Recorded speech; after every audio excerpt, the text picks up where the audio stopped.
day, students. This is Dr. Mercado. Welcome once again to Accounting 1304, Introduction to Accounting 2. In this chapter, we're going to be covering content from Chapter 13, which deals with accounting for merchandise inventory.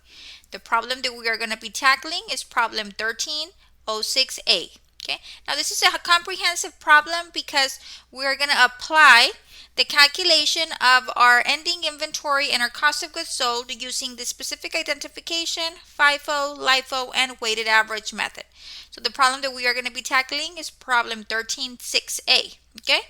So this problem will be on your exam. It's comprehensive. It allows us to put together a big part of the chapter content in one problem. Okay, like every week, I do want to remind students that before you begin working on your homework assignments, to please read the chapter. It is important that you conduct the reading first so you can be able to better understand the content and apply it towards the problem as you work on them. Okay.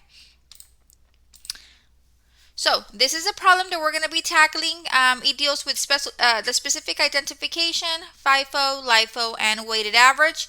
We are provided with suing companies' beginning inventory and purchases during the fiscal year ended September the 30th. So we have the information in date order, the transaction, whether it be the first purchase, second purchase, so on, the number of units purchased, the unit price, and the total cost.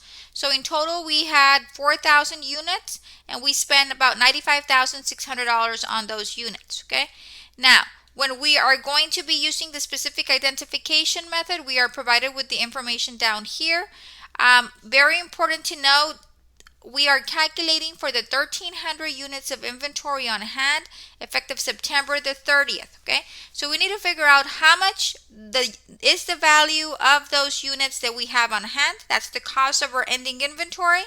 And what is the cost of those units that we actually sold? That's our cost of goods sold. So we're going to be calculating both simultaneously, but when we're dealing with the specific identification method, we're going to be using the data provided. Okay.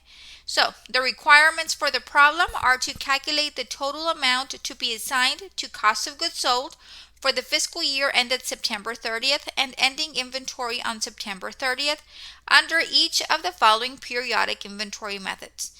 FIFO, which is your first in, first out. LIFO, which is your last in, first out.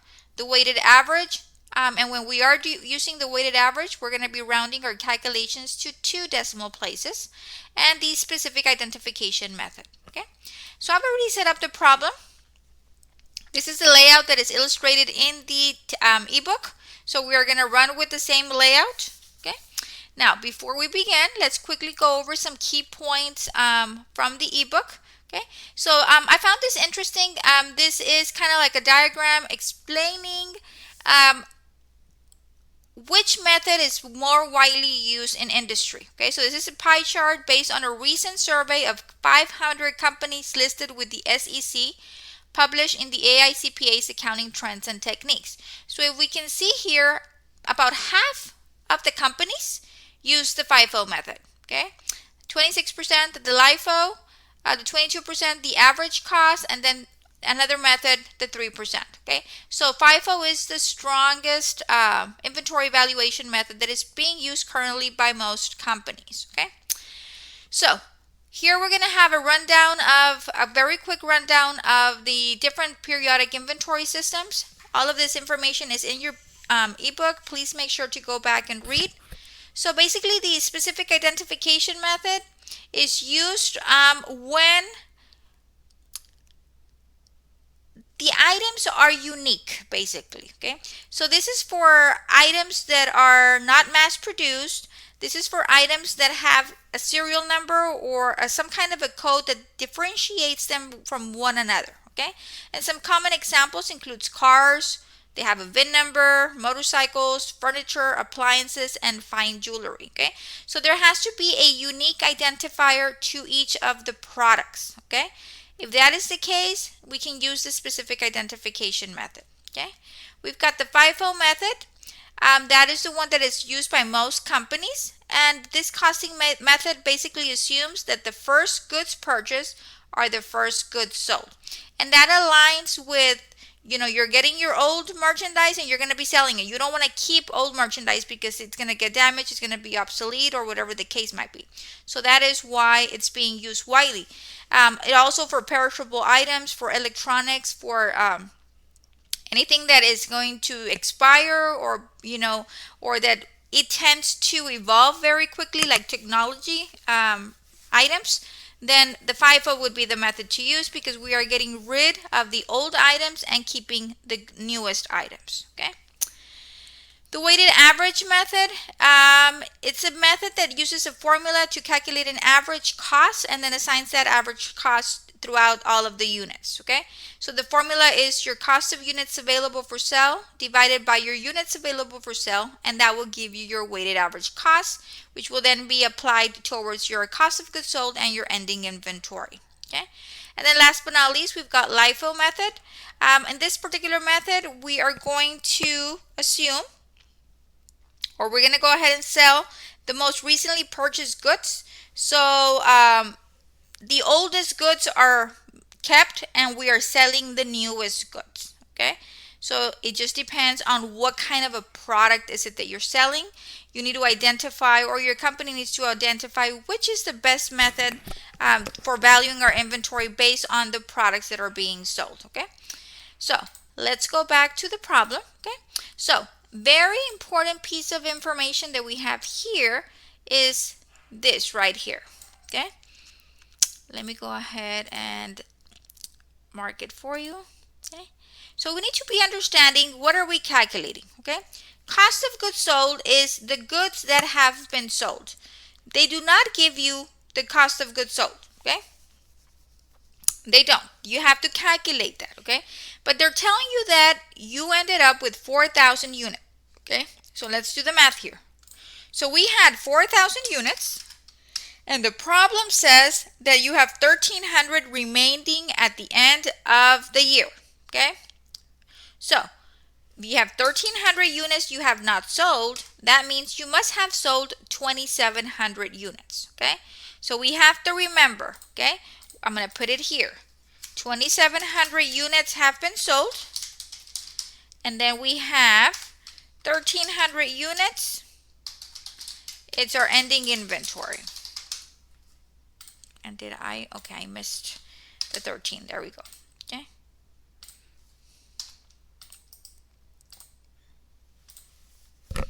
Okay, so we have to always keep that in mind. Okay, we have to keep in mind, for this particular problem, we had 4,000 units, and the problem tells us that we have 1,300 units which we have not been sold.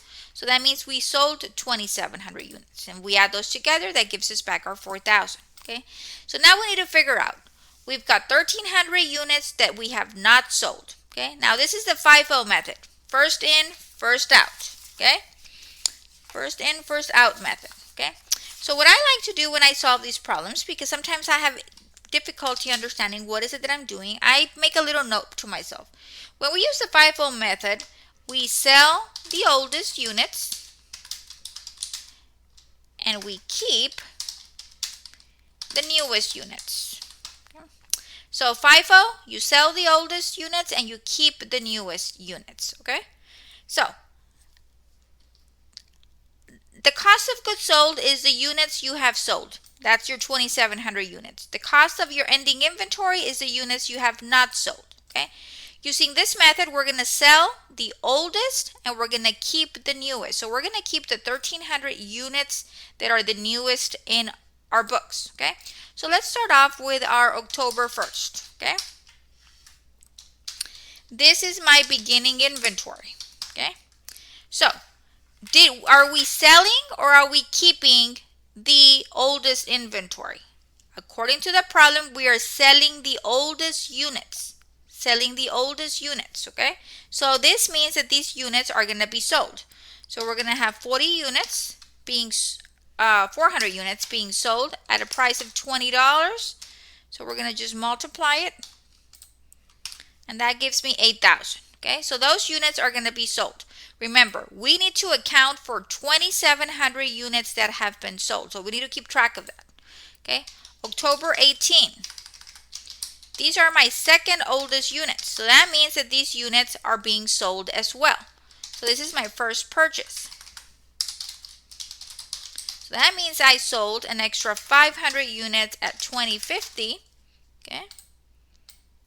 So that's 10,250. So we sold. So right now, as of today, as of October the 18th, we've sold 900 units. Now we're going to go to November the 25th. This is my second purchase. Okay. I have 200 units at $21.50. That gives me $4,300. Okay. And let me make these like that. Okay. So right now we've got 4 plus 5 is 9 plus 2 is 1,100 units. So remember, we're trying to get to the 2,700 units over here. Okay. We're trying to figure out, that is the amount of my cost of goods sold. 2,700 units. Okay. So that happened on the 25th.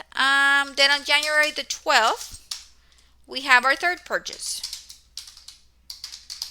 These are also sold. That's 300 units at $23. That's 6,900. So let's do the math. How many units have we sold up to this point?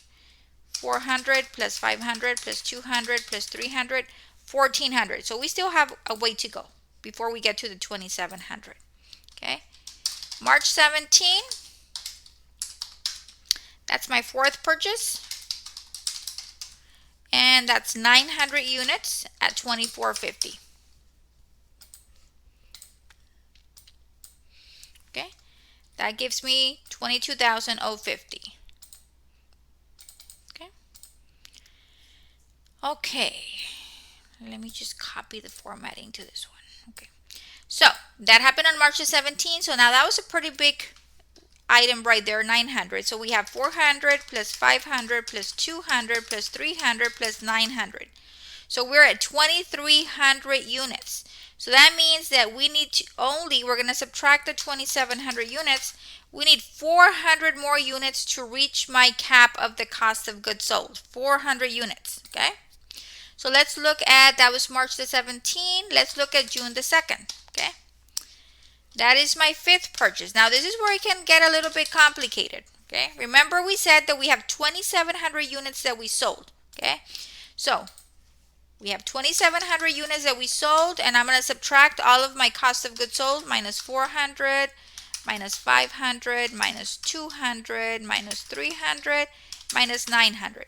I only need 400 more units to reach my cost of goods sold amount right here. Okay, so if we look at that first purchase, we have 800.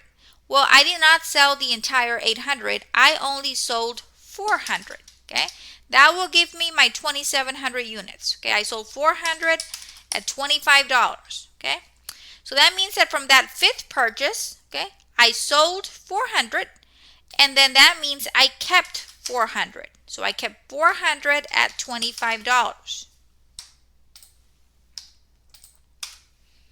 So if we look here, we've got 400 that we sold and 400 that we kept in my ending inventory. Okay.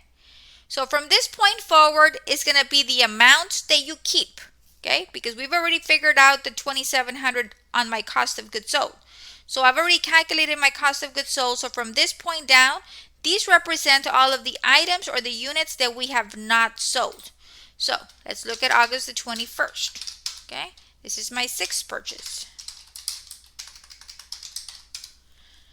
I have 200 units, and this is going to go under the cost of ending inventory. I've got 200 units at $26. That's going to give me 5,200. And then last but not least, we've got September 27. This is my seventh purchase.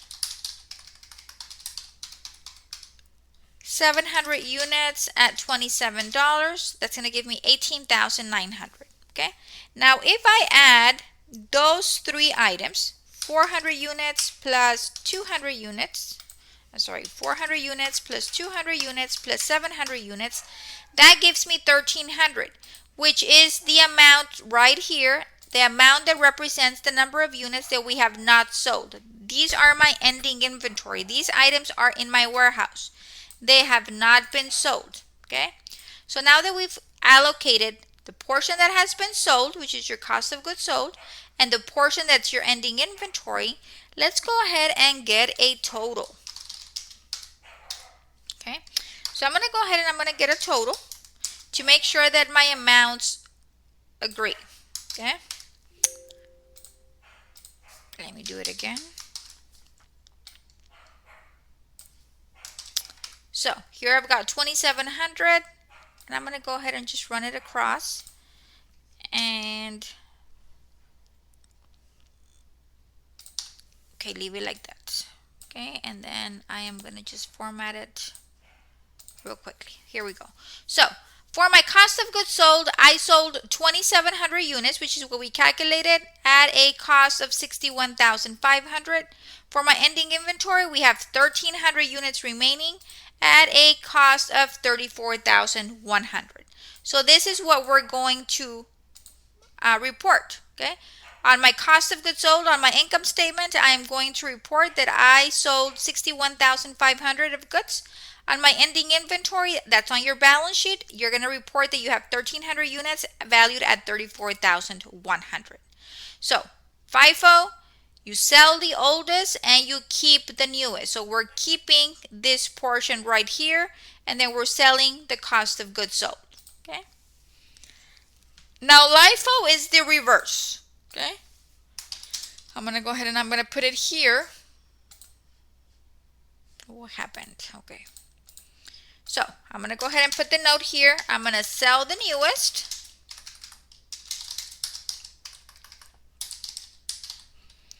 And I'm going to keep the oldest.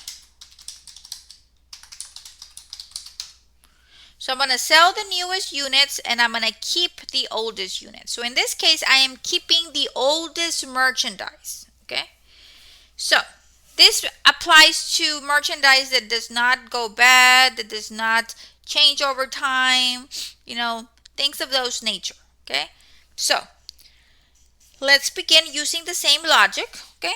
So remember, we're going to sell the newest and we're going to keep the oldest. So in this case, we're going to work backwards because I'm going to keep my oldest units. So my oldest units are going to be my ending inventory. So let's start off with October the 1st. Okay. October the 1st, that's my beginning inventory. And we say we're going to keep the oldest units. Well, those are my oldest units. And I've got 400 units at 20 a piece. So that's going to give me 8,000. Okay. So remember, our cost of ending inventory needs to be 1,300 units. Okay. Then what else am I going to keep? What is my second oldest items? The one from October the 18th. That's my first purchase. Okay. That's my second oldest item. So I'm going to keep those. And I've got 500 units at 2050. Okay. So right now I have 900 units. And I still need, so we have 1,300 in ending inventory. I already have 9 accounted for. So I need 400 more units to come up with my 1,300 units. Okay. So let's start off with our next item, November the 25th. That's my second purchase. And for that one, we have 200 units at 2150. Let me just format this real quick. Okay, so we've got 200 units at $22. That's 4,300. Okay. Okay. Okay. And then let's see how many units we have now. So we have 400 plus 500 plus 200. We've got 1,100 units that have not been sold. We have 1,300 over here, so that means we still need 200 more units to end up with our ending inventory that we need to account for. Okay. On January the 12th, that's my third purchase. Okay. So I have 300 units on my January the 2nd. Okay. Do I need all 300 units? Where did it go? Do I need all 300? No, I only need 200 units to complete my 1,300. So that means I'm going to put 200 units here at $23.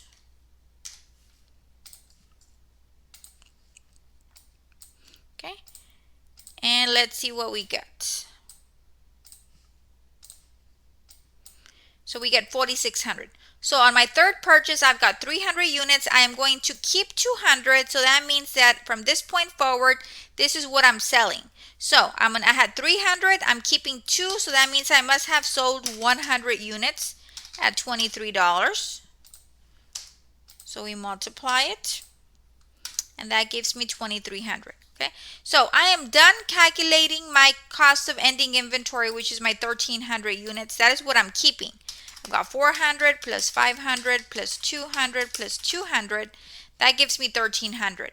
That means everything else, anything from this point forward, it's going to go to my cost of goods sold. Okay, so that happened on January the 12th. Let's do March the 17th.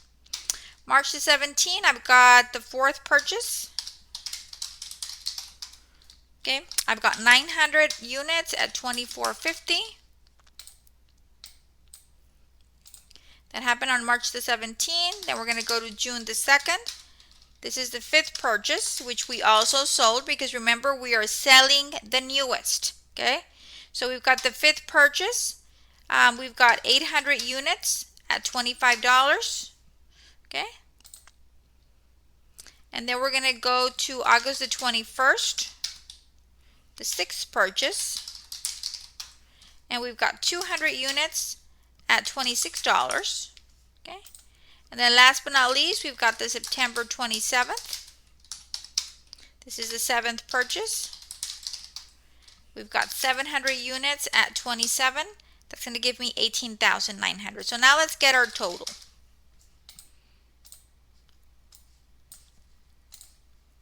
Let's get our total. Once again, let's get our total for our units and our total.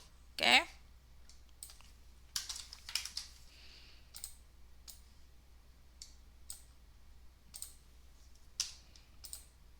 So if you see here, regardless of the method that you use, your cost of goods sold needs to be 2,700 units. You see both methods give you 2,700 units.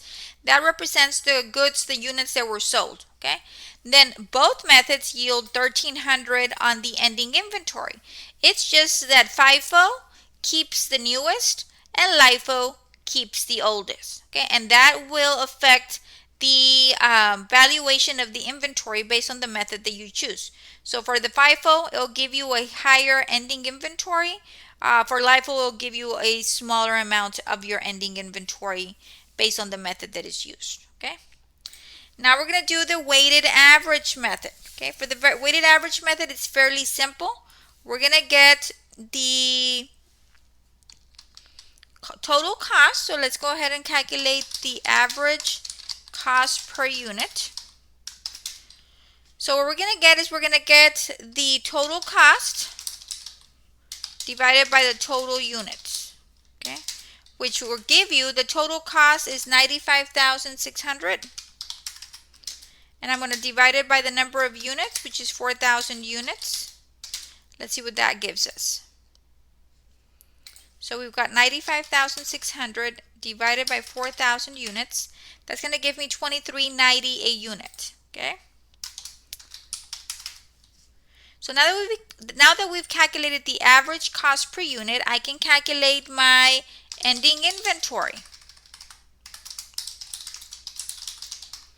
So for the ending inventory, we know that we have 1,300 units remaining.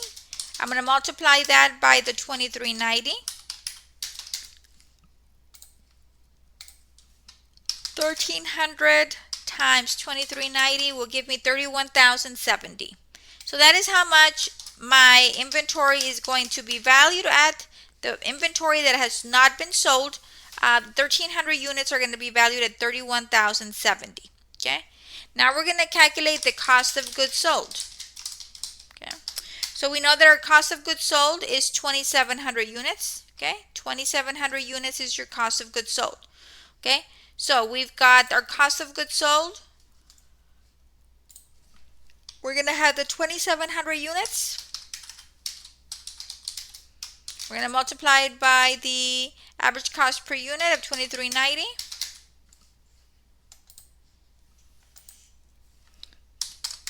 $2,700 times 23.90. That'll give me 64,530.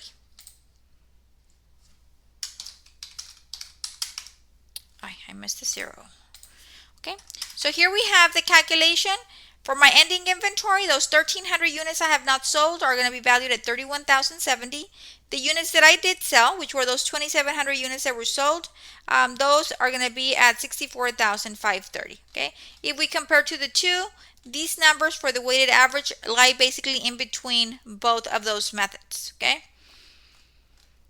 And now we're going to do the specific identification method. This one's a little bit more tricky because they're giving you specific data for the specific identification method, okay? So they're telling you the amounts that you kept from each of the items, okay? So let's start off with October the 1st. This is the beginning inventory, okay? And we had 400 units at $20. That's going to give me, let's multiply.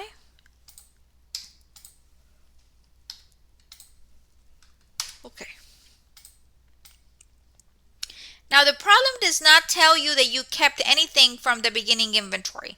That means that we must have sold it. Okay, now let's go to October the 18th. On October the 18th is the first purchase. Okay. From the first purchase, you are keeping 100 units and selling the rest. So if we go to the first purchase, okay, for the October 18, which is the first purchase, we purchased 500 units, out of which 100 have not been sold. So that means that if we had 500 and 100 have not been sold, we have 500 and 100 have not been sold. That means we must have sold 400 units. Okay, so we're going to have 400 units at 2050. That's going to give me 8,200. Now the problem says that 100 of those units are in your ending inventory. Those have not been sold. So those are going to account for under the cost of the ending inventory. I've got 100 units, okay, at 2050. That gives me 2,050. Okay, so be careful how I split this October 18 transaction. I split 400 for the units that were sold and then 100 units for the units that are not sold that are in our ending inventory. Okay. Let's look now at our second purchase because we go from first through third. So now let's see what happened on our second purchase, November 25th.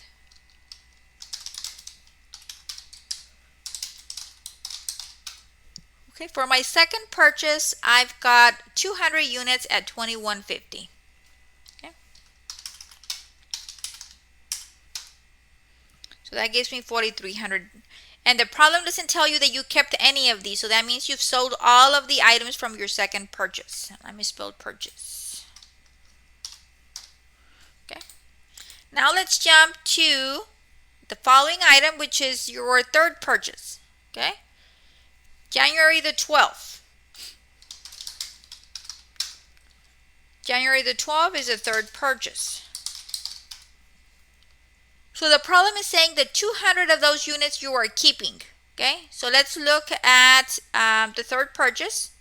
We have 300 units at $23 and we are keeping 200 of them. Okay, so that means that we must have sold 100. Okay, so we're going to look over here on my third purchase. Sorry about that. So on my third purchase, I've got 300 units. And if we look at our third purchase down here, we have 200 that we have not sold. So that means we must have sold 100. 100 were sold, 200 were not. Okay? So 100 at $23. Okay? So we had 100 that were sold and 200 that were not sold. On the fourth purchase, we are keeping 100 units. Those did not sell. That's for the fourth purchase.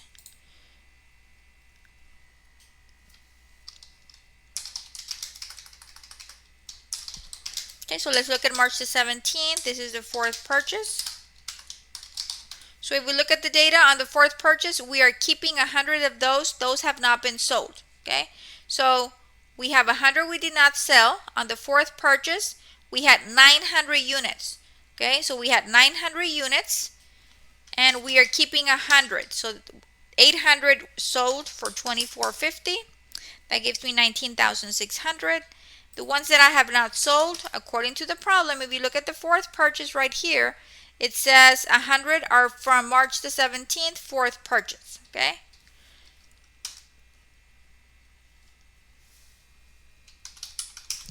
Okay, so that's going to give me $24.50. So that's the fourth purchase. Now we're going to tackle the fifth purchase. The fifth purchase is from June the 2nd. Okay. So for the fifth purchase, we have 400 units we have not sold. So let's look at that transaction. So we have 800 units, 400 did not sell. So that means 400 did not sell, 400 sold. Okay. So that is going to be August the 21st. That's the sixth purchase. Okay. So that's going to be a split of 4 and 4. 400 were sold and 400 we kept. So we have 400 at $25.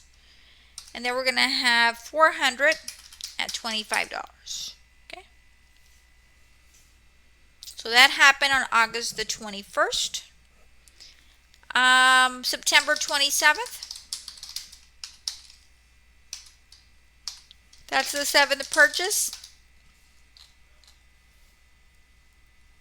So on the September 27th transaction, the seventh purchase, I've got 700 units. And according to the problems, we've got 700. 300 are still on our ending inventory. So that means we must have sold 400. So from our seventh purchase, we sold 400 at $27. Okay. And we kept how many? So we had 700. How many did we have? We had 700 units. We kept 300. So that's the cost of the ending inventory. 4 plus 3 is the 700. Okay. And the amount is $27.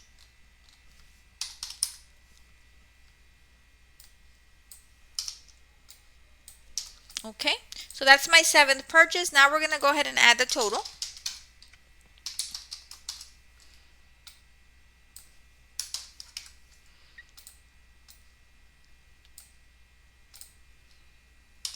Okay, so at the end of the day, once again, we end up with 2,700 units for the cost of goods sold.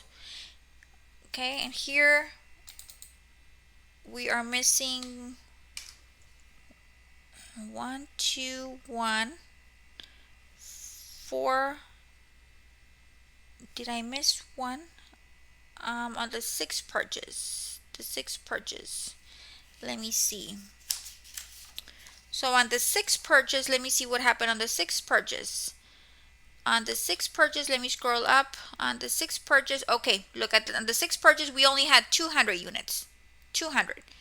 And from the 200 units that we had on the sixth purchase, we kept the entire 200. So that one is off. So that one we don't have anything left over.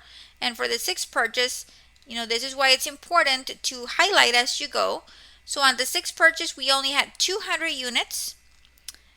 200 units at, let me see, sixth purchase at $26. Okay. Okay. And then we've got 300 at 27. Okay. So then we've got 100, 200, 100. Okay, so if you notice here, I left the fifth purchase blank. We did not fill that one out. Okay, so let's see what happened on the fifth purchase. I think I had put it in the wrong cell. Okay, so on the fifth purchase, let's see what happened. Okay, yes, that's what I had done. I had put it in the wrong. I put the 800 on the sixth purchase instead of the fifth purchase. Okay, so now let's go back and enter the fifth purchase. We had 800 units, and for that purchase from the fifth purchase, we are keeping 400. So from the 800, we are keeping 4 and selling 4. Okay, that's my first right here. $425. And then we have 400 that we're keeping at $25. Okay. Okay. So if your numbers do not agree with the numbers above, the 1,300 or the 2,600, that means you made a mistake, which we had. I had skipped a line. I had put my information from the 5th on the 6th line item, and that had thrown me off. So I went back and I made the correction. So how am I getting these numbers right here? These numbers for my ending inventory, they are given to you here on the table. They're telling you which units you did not sell. You did not sell 100 units from your first purchase. You did not sell 200 units from your third purchase. You did not sell 100 units from your fourth purchase. You did not sell 400 units from your fifth purchase. You did not sell 200 units from your sixth purchase, and you did not sell 300 units from your seventh purchase, okay? So these numbers are coming straight from the table provided to you, okay? So now that we've got that data, okay, we've got all of the calculated amounts, okay? Now, it just depends on, like I said, the different type of business that you're running, the products that you're selling is the method that's going to best align with, you know, your valuation of inventory, okay? But we've done the calculation. Remember, FIFO, you sell the oldest, you keep the newest. LIFO, you sell the newest and you keep the oldest. If you see here, even though it's $2,700 for each of the methods, the valuation of the inventory changes dramatically, okay? If we use FIFO, my cost of goods sold will be $61,500. If I use LIFO, my cost of goods sold will be $68,000, much higher, okay? If I use the weighted average, my cost of goods sold is going to be $64,530. And if we use the specific identification method, we're going to have cost of goods sold of $63,200, okay? So remember, all of the charts, regardless of the method that you're using, should yield 2,700 units for the cost of goods sold and 1,300 units for the ending inventory, okay? So this is how we calculate the different methods. Make sure that you understand what is it that you're doing, what the problem is asking you to calculate. The data is given to you there. So you had to figure out, okay, we are going to keep 1,300 and we're going to sell all of the rest. Well, how much do I have in the rest? Well, we had a total of 4,000 units. I know we have 1,300 that we're keeping in the warehouse. So that means that we must have sold 2,700. And that will be across the line for each of the methods. 2,700 is the factor that we're considering of how many units were sold. And then the units that we did not sell will be the 1,300 units. Okay, so it's quite a bit of information. Please make sure that you read before you attempt it. If you have any questions or concerns, please do not hesitate to contact me. I've got scheduled office hours. Please send me a message, you know, if you want to stop by and talk to me so we can schedule something. But regardless, if you have questions or concerns, please make sure to reach out. I am here to assist you.